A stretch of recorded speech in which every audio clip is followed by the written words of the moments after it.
Hi అండి. అందరూ బాగున్నారా? తల్లులు స్పెషల్‌గా ప్లస్ కేర్ టేకర్స్ అంటే అమ్మమ్మ కావచ్చు, ఇంట్లో నానమ్మ కావచ్చు ఆర్ ఫాదర్ గూడా నౌఎడేస్. సో, బేబీస్‌కి ఫుడ్ పెట్టేటప్పుడు ఆర్ పిల్లలకి ఫుడ్ పెట్టేటప్పుడు ఏం జాగ్రత్తలు తీసుకోవాలి? ఏం ఫుడ్స్ మిక్స్ చేయకూడదు? దాని గురించి కొంచెం మాట్లాడుకుందాం ఈరోజు. దాని వెనకాల ఉన్న మూఢనమ్మకాల గురించి కూడా. Major diet milk. పిల్లలకి అందరూ మిల్క్ ఇస్తుంటారు. ప్రీవియస్ వీడియోలో చెప్పాను మిల్క్ ఎంతవరకు గుడ్, ఎంతవరకు బ్యాడ్ అని చెప్పి. ఈ మిల్క్‌తో ఏవేవి మిక్స్ చేయకూడదు. సో, మిల్క్ అనేది మంచి ఫ్యాట్ ఉన్న పదార్థం అండ్ లేట్‌గా డైజెస్ట్ అయ్యే ఫుడ్. దీంతో ఇంకో ఫుడ్ దేనివల్లనైతే ఎక్కువ డైజెషన్ అయ్యే టైం పడుతుందో, సో, అలాంటివి 2 మిక్స్ చేయకూడదు అనేది మాత్రం గుర్తుపెట్టుకోండి. లైక్ మన మీట్ అండ్ మిల్క్. సో, ఈ రెండిటికి టైం ఎక్కువ పడుతుంది కాబట్టి 2 కలిపి ఇవ్వకూడదు. మోతాదులో పిల్లలకి కంఫర్టబుల్ ఉంది అనంటే మీరిచ్చిన నష్టమైతే ఏం లేదు. దీని ఎనకాల మూఢనమ్మకం ఏంటి అంటే మిల్క్, ఫిష్ ఈ 2 కలిసి తింటే కొంచెం వైట్ ప్యాచెస్ అనేవి వస్తుంటాయి పిల్లలకి అని అంటూ ఉంటారు. బట్ దానిలో వాస్తవం ఏమీ లేదు. అలానే మిల్క్‌తో పాటు ఫ్రూట్స్. ఏ ఫ్రూట్స్ ఇవ్వచ్చు? మిల్క్ అనేది మన బాడీలోకి మనం తీసుకున్న వెంటనే కడుపులో ఉండే గ్యాస్ట్రిక్ జ్యూసెస్ వల్ల దాన్ని పెరుగులాగా అవ్వడం, కర్డిల్ అవ్వడం అనేది దాని న్యాచురల్ ప్రాపర్టీ. సో, ఈ కర్డ్లింగ్ ప్రాపర్టీని పెంచేది ఏది అనంటే విటమిన్ సి ఫ్రూట్స్ అనమాట. లైక్ ఆరెంజెస్ కానీ, పులుపున్న ఏవైనా సరే స్ట్రాబెర్రీస్ ఇలాంటివి. అగైన్ మోతాదులో ఇస్తే ప్రాబ్లమ్ లేదు. మళ్ళీ బేబీకి కానీ, పిల్లలకి కానీ బ్లోటింగ్ ఇలాంటివి అయ్యే అవకాశాలు ఉంటాయి. అబ్జర్వ్ చేసి ఇవ్వండి. జనరల్‌గా మై పర్సనల్ సజెషన్ ఈస్ ఈ ఆరెంజెస్ అండ్ మిల్క్ అనేది అట్‌లీస్ట్ 1 అవర్ గ్యాప్ అనేదైతే పెట్టుకోవాలి.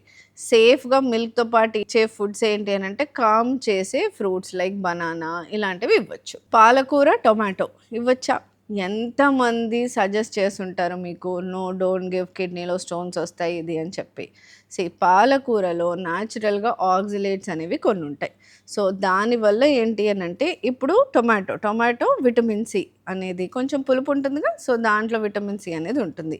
ఈ ఆక్సలేట్స్ అనేవి ఈ విటమిన్ సి చేర్చినప్పుడు ఇవి ఎక్కువ మోతాదులో తయారవ్వడం జరుగుతుంది అనేది వాస్తవమే. కానీ ఎక్సెస్‌గా ఇస్తే ప్లస్ హెల్తీ ఇండివిడ్యువల్‌కి ఇస్తే ఏం ప్రాబ్లమ్ ఉండదు. అండర్‌లైయింగ్ అంటే వాళ్ళకి ముందు నుంచి కిడ్నీలో ఇష్యూస్ ఉన్నాయి. కిడ్నీ డాక్టర్ స్పెసిఫిక్‌గా వద్దు అన్నారు అనంటే మానేయడం మంచిది. బట్ స్పినాచ్ అండ్ మన టొమాటో ఈ 2 తినడం వల్లనే కిడ్నీలో రాళ్ళొస్తాయన్నది అపోహ అండి. దీంట్లో ఒక మంచి విషయం ఏంటి అనంటే స్పినాచ్ మనకు తెలిసిందే. మంచి ఐరన్ బాగా పెరగాలి ఆర్ రక్తం బాగా రావాలి అనంటే పాలకూర, ఆకుకూరలు తినండి అని అంటారు. మరి టొమాటో అనేది జత చేరుస్తే ఏమవుద్ది? దాంట్లో ఉన్న విటమిన్ సి వల్ల అబ్జార్ప్షన్ అంటే ఒంటిలోకి ఐరన్ ఎళ్ళే శాతం పెరగొచ్చు కూడా. సో, ఇది మంచి కాంబినేషన్ అనేది చెప్పొచ్చు. హనీ గురించి మాట్లాడుకుందాం ఇప్పుడు.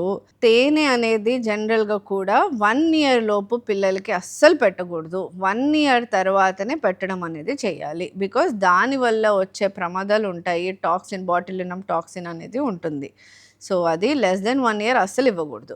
మరి మోర్ దెన్ 1 ఇయర్ అపోహ ఏంటి అనంటే హనీ ప్లస్ నెయ్యి ఈ 2 పెట్టనివ్వరండి. సో, ఇది నిజంగా అపోహనే. 2 నార్మల్ మోతాదులో పెడితే ఏమీ కాదు. మళ్ళీ పిల్లలకేమైనా ఇబ్బందుంటే అవాయిడ్ చేయండి. కానీ హనీ అనేది ఎప్పుడు వేడి అంటే హీట్ చేయకూడదు. అందుకోసమే దాన్ని ఫ్రైస్‌లో గానీ వీటిలోకి యూజ్ చేయకూడదు. ఎందుకు అనంటే హనీలో ఉన్న న్యూట్రియంట్స్ అనేవి పోతాయి.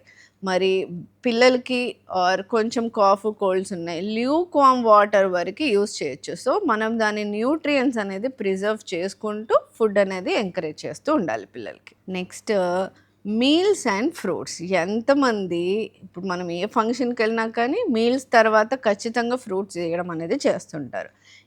అసలు ఈ కాంబినేషన్ గురించి చిన్న ఇంట్రెస్టింగ్ ఫ్యాక్ట్స్ ఏంటి అనంటే మనం మీల్స్‌లో కార్బోహైడ్రేట్స్, ప్రోటీన్స్ ఇవన్నిటికి టైం పడుతుందండి డైజెస్ట్ అవ్వడానికి. అదే ఫ్రూట్స్ అనుకోండి ఇన్‌స్టంట్‌గా ఈజీగా డైజెస్ట్ అయ్యే షుగర్స్ ఉంటాయి దాంట్లో.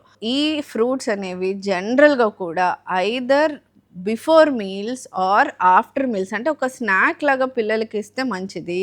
బట్ ఫుడ్ తిన్నాక అట్‌లీస్ట్ ఒక half an hour to 1 hour gap ఇచ్చాక ఇస్తే డైజెషన్ అనేది బెటర్ అవ్వచ్చు. ఇంకా కామన్‌గా చూసేది ప్రతి దగ్గర సాలడ్స్‌లో ఏం పెడతారు? కీరా దోసకాయ అండ్ టొమాటో. మరి చాలా అపోహలేంటి అంటే 2 కలిపి తినకూడదు అని చెప్పి. మళ్ళీ చెప్తున్నానండి, మోతాదులో 2 తిన్నా ప్రాబ్లమ్ ఏం లేదు. న్యూట్రిషన్ వైస్‌గా కుకుంబర్ మంచి వాటర్ కంటెంట్ ఉన్న salad and plus same way tomato. మీకు నచ్చితే 2 కలిపి మోతాదులో తినడం అనేది యాస్ సాలడ్ హ్యాపీగా చేసుకోవచ్చు. నెక్స్ట్ పెరుగు ఇంకా మీట్ పెట్టచ్చా? పెరుగు ఇంకా ఎగ్ పెట్టచ్చా? పెరుగుతో పాటు ఇంకేదన్నా ఫుడ్ పెట్టచ్చా? పెరుగు అన్నం పెట్టచ్చా? అసలు పెరుగు పెట్టచ్చా? పెరుగు చాలా మంచి ప్రోబయోటిక్ గట్ ఫ్రెండ్లీకి ఆర్ మంచి digestive enzymes and good bacteria అనేది దాంట్లో మంచిగా ఉంటుంది. సో, అది విత్ అదర్ ఫుడ్స్ హ్యాపీగా పెట్టుకోవచ్చు. ప్రాబ్లమ్ ఏం లేదు. కానీ ఇక్కడ ఒకటి నేను ప్రేక్షకులకు చెప్పాలనుకుంటున్నాను. సీ ఫుడ్ అనేది బ్యాలెన్స్డ్‌గా ఇస్తేనే న్యూట్రిషన్ అనేది బెటర్‌గా ఉంటది. అండ్ పిల్లలకి ఏ విధమైన ప్రాబ్లమ్ రాదు. ప్రాబ్లమ్ అంటే ఏంటి? ఫుడ్ పెట్టాక బ్లోటింగ్ రావడము, ఇండైజెషన్ ఇష్యూ రావడము, వామిటింగ్ సెన్సేషన్ రావడము, కడుపు నొప్పి రావడము, సో గ్యాస్ ఇష్యూస్ రావడం ఇవన్నీ జరుగుతా ఉంటాయి. సో ఓన్లీ మీట్ పెట్టకూడదు. మీట్, రైస్ ఇవి పెట్టినప్పుడు దానితో పాటు ఈజీగా డైజెస్ట్ అయ్యే వెజిటబుల్స్ అనేది యాడ్ చేయాలి. సో మదర్ ఇంటెలిజెంట్‌గా ఉండాలి. ఏ కాంబినేషన్స్ పెడుతుంటే ఏ ఇబ్బంది బేబీకి ఎదురవుతున్నారు అనేది గమనిస్తూ మీరు దాని అకార్డింగ్‌లీ ఫుడ్ అనేది ప్లాన్ చేసుకోవాలి అండి. Thank you.